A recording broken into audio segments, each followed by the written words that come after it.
Taking next channel. Students, आप जानते हैं कि मैंने आप लोगों के साथ टेंस की सीरीज स्टार्ट की थी, जिसको मैंने आपके साथ शेयर किया है, जिसमें से आपको इंडेफिनिट, कंटिन्यूअस, परफेक्ट के पार्ट को पूरी तरह से कंप्लीट कर दिया, उसके सेपरेट वीडियोस और प्लेलिस्ट अपलोड कर दी है। आज हम लोग जिसकी बात करेंगे that is the last part of our last tense, that is perfect continuous. यानी आज हम जिसकी बात करने वाले हैं वो है फ्यूचर परफेक्ट कॉन्टिन्यूअस टेंस। आपको मैंने ये भी सिखाया है कि एक्चुअली परफेक्ट कॉन्टिन्यूअस टेंस को हम प्रोग्रेसिव टेंस भी कहते हैं। तो आई होप आपने मेरे सारे वीडियोस वॉच किए होंगे और ये लास्ट वीडियो भी जरूर देखेंगे आप मेरा। तो चलिए बात कर लेते हैं आज के टेंस की, that is future perfect continuous tense.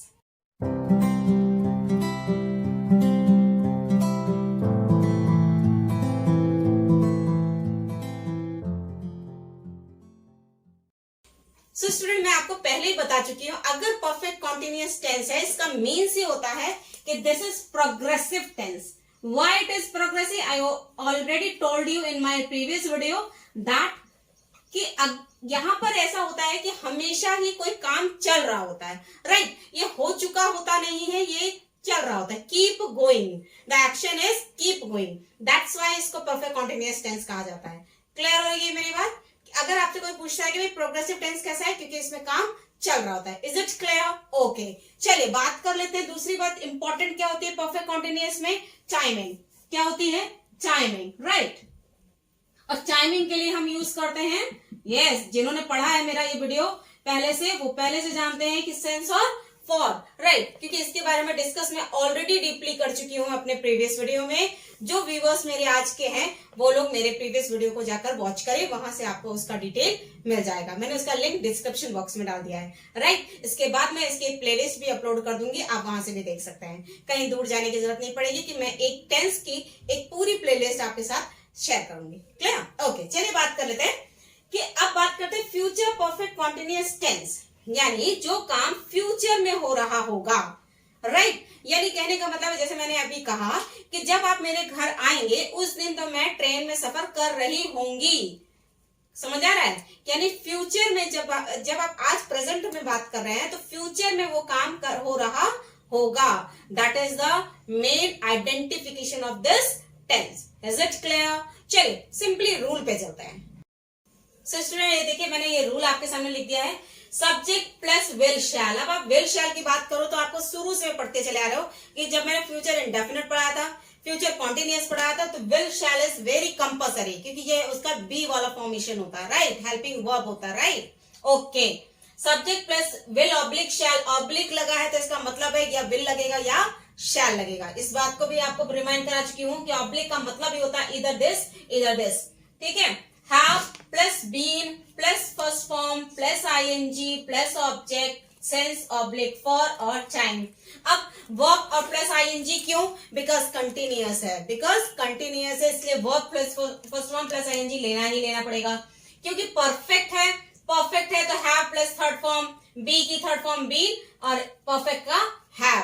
अब आप कहोगे मैम इसमें हैज और हैव क्यों नहीं है? नहीं, बिकॉज रूल है अपने फ्यूचर परफेक्ट कॉन्टिन्यूअस का, only we should use only have, ना कि हैज, ठीक है? फिर से समझो, subject will oblique shall, will और शैल में से कोई एक लगेगा, हैव बीन ही लगेगा, plus first form plus ING plus object since for plus timing. Since for को क्लियर कर चुकी हूं, सेंस डेफिनेट टाइम के लिए और जबकि ये इनडेफिनेट टाइम के लिए। क्लियर है? जो डेफिनेट हो यानी पॉइंट आउट किया गया कि भाई मार्च से मैंने स्टार्ट किया था, अप्रैल से स्टार्ट किया था, 2015 से स्टार्ट किया था, व्हाटएवर इट इज, वो सेंस है। लेकिन मैंने कहा 2 साल से, 5 साल से, 3 दिन से, 2 हफ्ते से, ये सब कुछ फॉर है। Is it clear? ओके, चलिए बात कर लेते हैं विल शैल की। बेटा ये तो यूज होता है, शैल का यूज हमेशा आई और वी के साथ, जैसे हम फर्स्ट पर्सन कहते हैं, फर्स्ट पर्सन के साथ ही आई और वी का यूज होता है, अदरवाइज सब में विल का यूज होता है।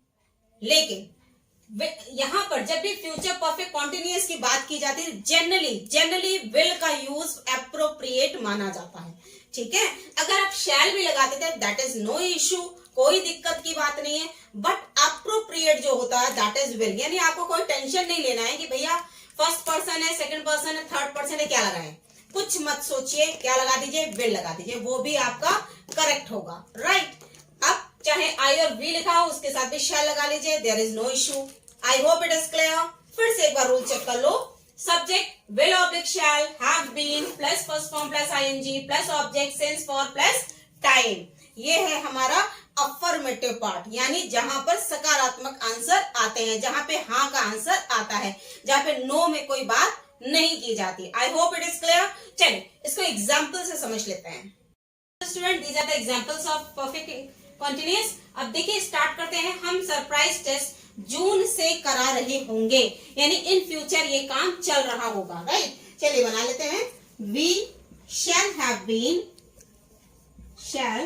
Have been conducting what test. कब से? June, since June, right, since June. Okay, next. तुम 3 महीने तक मजे कर रहे होगे। इन फ्यूचर, तुम यानी you will have been enjoying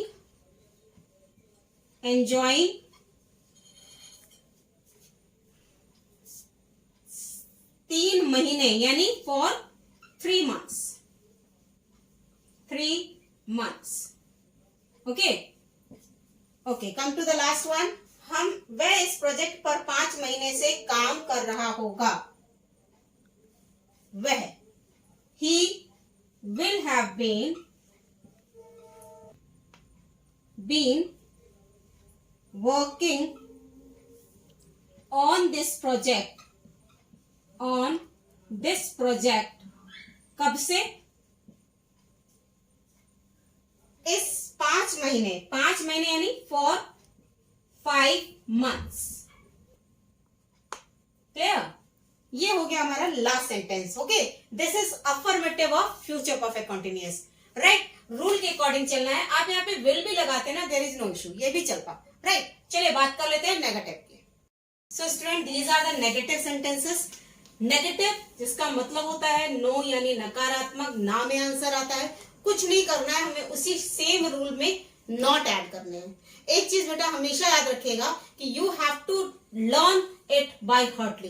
एक एक रूल, चाहे वो प्रेजेंट सिंपल से हो स्टार्ट होता हो, चाहे कंटिन्यूअस, परफेक्ट या कोई भी रूल हो, आपको हार्टली उसे लर्न करना है। वजह क्या है कि आप हर जगह पे उसको वापस से रिवाइज नहीं कर सकते, इसलिए आपको इतना अच्छे से लर्न कर लेना है एक बार में कि वो आपके माइंड में सेट हो जाए, राइट, स्टोर कर लेना है। ओके, चलिए स्टार्ट करते हैं। कुछ नहीं करना है। Subject will oblique shall, not, have been, similar है, कहीं कोई दिक्कत नहीं। वर्ब की first form plus ING, object since for plus timing, since for according to time. Okay, चलिए। वे 2 घंटे से नहीं सो रहे होंगे, राइट। वे 2 घंटे से नहीं सो रहे होंगे मतलब they will not have been. कहां लगाना है? Will not have been sleeping 2 घंटे यानी फॉर 2 hours। क्लियर है? I hope it is very clear. Okay, चलिए नेक्स्ट पे चलते हैं। तुम 8 बजे से नहीं लिख रहे होगे। You will not have been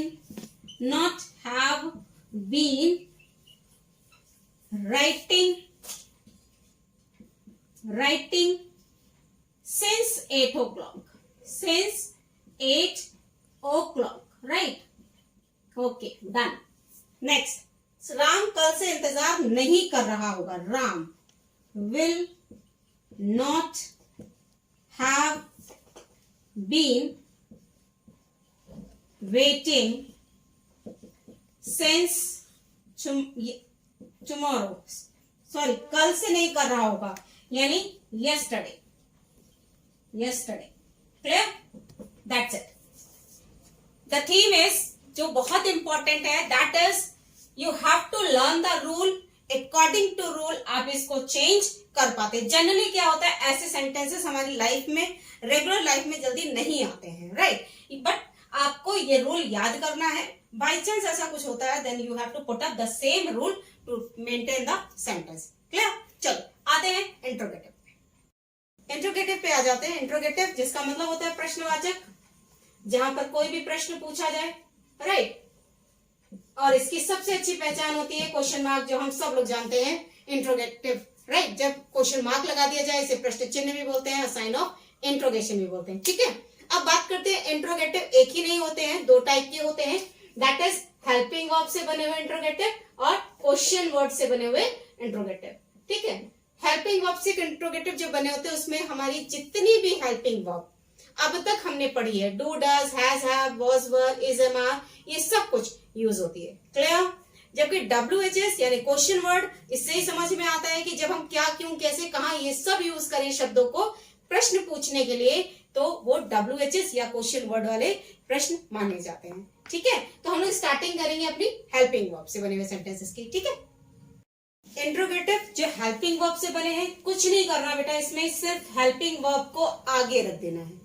जिस भी हेल्पिंग वर्ब को उसी सेंटेंस में यूज करते हैं उसको आगे करना। देखिए विल शैल को हमने अभी बीच में लगाते थे, सब्जेक्ट के बाद लगाते थे, इनको स्टार्टिंग में लगाना है। Will shall plus subject plus have been plus first form plus ING plus object since for plus timing और सबसे जरूरी क्वेश्चन मार्क, राइट। बस इस रूल को लिख लेना है, लर्न कर लेना है, उसके बाद एग्जांपल्स बनाने हैं। जो एग्जांपल्स मैं आपको बताती हूँ ये तो करने ही करने हैं, साथ में आप भी अपने आप से पुटअप करिए, ज्यादा से ज्यादा एग्जांपल्स करिए, इससे ज्यादा आपकी प्रैक्टिस होगी तो आपको ये रूल्स बिल्कुल बाय माइंड बाय हार्ट याद हो जाएंगे, ठीक है। चलिए ये वाले कर लेते हैं। क्या वह 5 बजे से पिक्चर देख रहा होगा? क्या वह 5 बजे से, यानी क्या वह यानी will he have been watching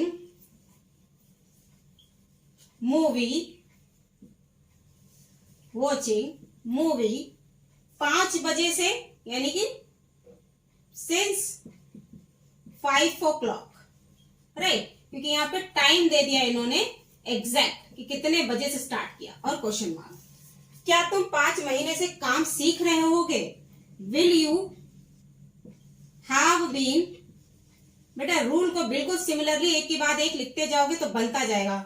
will you have been learning, will you have been learning, 5 महीने से काम सीख रहे होगे। Will you have been learning work for 5 months, for 5 months, clear. और साथ में क्वेश्चन मार्क। नेक्स्ट, क्या वह संगीत कुछ हफ्तों से सीख रही होगी? Will she have been learning music, कुछ हफ्ते यानी फॉर, कुछ एग्जैक्ट नहीं दिया है इसलिए for few weeks, question mark, clear. कोई डाउट? आपको सिर्फ क्या करना है, रूल लर्न करना है बेटा, और एग्जाम्पल्स करते जाना है, उससे आपकी प्रैक्टिस होती जाएगी और आप अच्छे सीख जाएंगे। चलिए इसके आगे चलते हैं क्वेश्चन वर्ड यानी WHS से बने हुए इंट्रोगेटिव पर। WHS पे आ जाते हैं। WHS का मतलब होता है, W से स्टार्ट करते हैं तो व्हाट, व्हेन, वेयर, ठीक है। H means how many, how much, ठीक। इसलिए इसे WHS भी कहते हैं, क्वेश्चन वर्ड्स भी कहते हैं, राइट। तो WHS plus will shall plus subject plus have plus been plus first form plus ING plus object plus since for plus timing plus question mark, जो कंपलसरी है, राइट। अब आप देखोगे कि मैम अभी तो हमने पढ़ा था ये, बस क्या ऐड कर दिया? WHS। बिल्कुल बेटा, कुछ नहीं करना है। अगर ये रूल याद है तो ये रूल बहुत इजी हो जाएगा। सिर्फ WHS के शब्दों को आगे लगा देना, कुछ नहीं करना। आप देखो, रोहन 3 महीने से फल क्यों नहीं खा रहा होगा, सॉरी। सीता 2 दिन से रात के भोजन में क्या पका रही होगी? तुम 4 महीने से क्या सीख रहे होगे? केवल सिंपली हिंदी में क्या होता है, जब ये शब्द बीच में लगे हों तो WHS है, अगर क्या शब्द किनारे लगा हो तो समझिए हेल्पिंग वर्ब है। चलिए इसे भी बना लेते हैं फटाफट। रोहन 3 महीने से फल क्यों खा रहा होगा? Why will Rohan have been eating fruits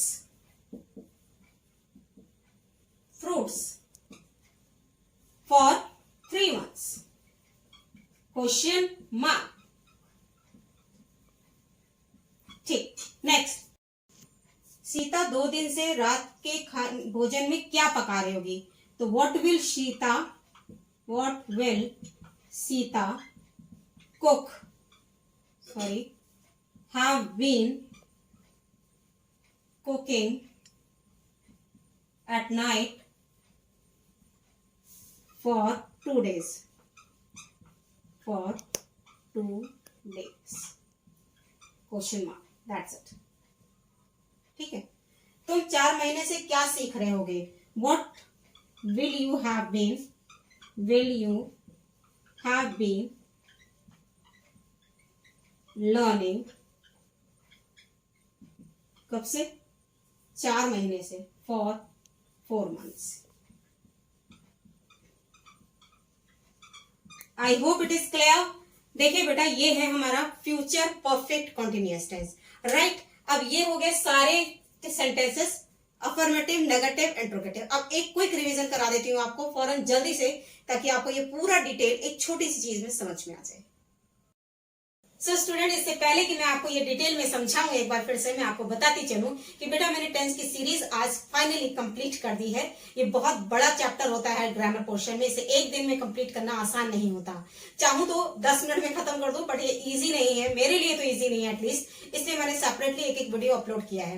अगर आपको इनमें कहीं कोई दिक्कत आती है, कोई प्रॉब्लम आती है, आप मुझे कमेंट बॉक्स में जाकर जरूर बता सकते हैं। मैंने आपको प्रेजेंट इंडेफिनिट का सारा पार्ट, प्रेजेंट पास्ट फ्यूचर के indefinite, continuous present past future के, फिर परफेक्ट प्रेजेंट पास्ट फ्यूचर के, और आज ये present perfect continuous tense, past perfect continuous tense, और lastly future perfect continuous tense आपको कंप्लीट करके दिया है। आई होप आप इसको एंजॉय करेंगे, इससे जरूर आप कुछ सीखेंगे। बेटा मैंने इसकी सेपरेटली वीडियो अपलोड किए हैं, साथ में इसकी प्लेलिस्ट भी दी है, जिसका लिंक मैं डिस्क्रिप्शन बॉक्स में डाल दूंगी, आप वहां से जाकर चेक कर लीजिएगा, आपको इधर उधर ढूंढने की जरूरत नहीं पड़ेगी। और अगर आप मेरे चैनल को सर्च करना चाहते हैं तो आप perfect English with Sarika ma'am करके सर्च कर सकते हैं, या सिर्फ सारिका मैम करके भी सर्च कर सकते हैं, राइट। मेरा फेसबुक पेज भी है जिसे आप फॉलो कर सकते हैं, टेलीग्राम अकाउंट है जिसे आप फॉलो कर सकते हैं, जिसका लिंक मैं डिस्क्रिप्शन बॉक्स में दे दूंगी, आप वहां से जाके चेक कर लीजिएगा। तो आई होप ये बहुत लंबी जर्नी आज हमारी खत्म होती है, और मैं इस बात से खुश हूं कि मेरा अपना अटेम्प्ट कंप्लीट हुआ है। अब ये आप तक कितना पहुंचा है तो मुझे कमेंट बॉक्स में जरूर बताइएगा। चलिए बेटा एक बार देख लेते हैं। तो देखिए, ये है हमारा अफर्मेटिव का rule, that is subject will oblique shall have been plus first form plus ING plus object since for plus timing full stop, right. एक बार थोड़ा सा पढ़ लेना है। देखिए बेटा, फ्यूचर है दैट मीन्स विल शैल है, परफेक्ट है इसलिए हैव बीन है, कंटिन्यूअस है प्लस वर्ब की फर्स्ट फॉर्म प्लस आईएनजी है। इससे ध्यान रखोगे ना तो रूल गलत नहीं होगा, कभी नहीं होगा आपको गलत। चलिए नेगेटिव, कुछ नहीं किया हमने, subject will shall plus not plus have been plus ING plus object plus since for plus timing. Helping verb, will shall plus subject plus have plus being first form ing plus object plus since for plus timing और question mark. कुछ नहीं करना होता, helping verb से बने हुए question में क्या करना होता है, सिर्फ सिंपली इनको ऐड करना होता है, ठीक है। फिर WHS plus will shall plus subject plus have been plus first form plus ing object since for plus timing plus question mark, that's it. बेटा आपको मैं शुरू से समझाती आ रही हूँ, अपने हर एपिसोड में मैं आपको हर सीरीज में बताती आ रही हूँ कि किस तरह से ये सेंटेंसेस बनते हैं, राइट। आई होप आपने वो सब वॉच किया होगा, आप अब कभी भी लाइफ में गलती नहीं करेंगे। एक बार इसका स्क्रीनशॉट ले लीजिए।